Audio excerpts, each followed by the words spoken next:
Bapak masih ingat nggak Pak, saat, 2 periode memimpin Iya. Indonesia saat itu, apa Pak, keputusan tersulit yang pernah Bapak buat?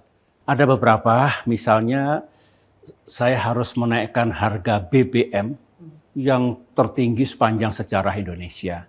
Tahun 2005 kalau ingat 140%.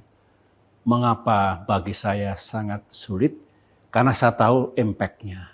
Sangat Pasti akan tidak populis ya memukul Pak ya? kehidupan rakyat, terutama golongan miskin. Tetapi mengapa saya mengambil keputusan harus dilakukan? Karena kalau tidak ekonomi kolaps. Kolaps itu analisis dalam dan luar negeri.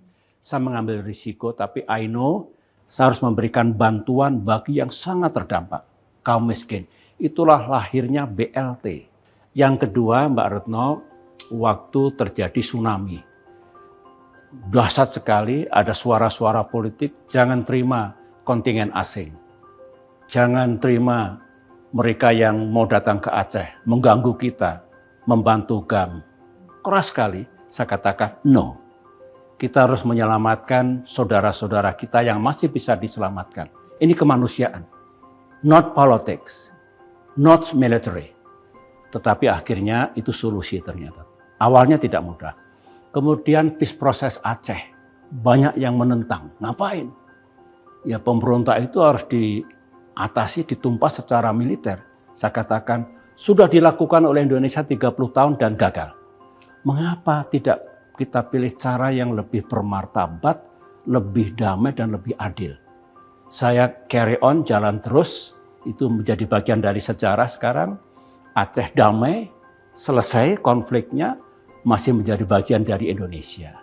Nah yang terakhir kalau yang risikonya juga tinggi, masih ingat Mbak, kapal Indonesia disandera di Somalia. Oh iya. Sinar Kudus. Iya. Itu kritis. Saya tahu bahwa kapal itu tidak mungkin sekalipun ditebus oleh pemiliknya, diserahkan ke Indonesia. Akan dijadikan lagi untuk mencari mangsa yang lain. Oleh karena itu diam-diam, meskipun politik agak gaduh, panas, dianggap kurang cepat kita bertindak, kapal perang kita sudah bergerak. Satuan khusus Angkatan Laut, Kopassus, Paskas, itu berangkat. Saya bisa jatuh juga kalau itu gagal. DPR, Komisi 1 kita approach, tapi harus dengan sangat rahasia. Kalau itu bocor, itu pasukan kita dijadikan sate nanti. Oleh karena itu, so close, akhirnya sejarah menakdirkan bisa kita bebaskan, bisa kita tumpas perompak-perompaknya dan tidak dijadikan lagi mothership untuk mencari mangsa yang lain. Bapak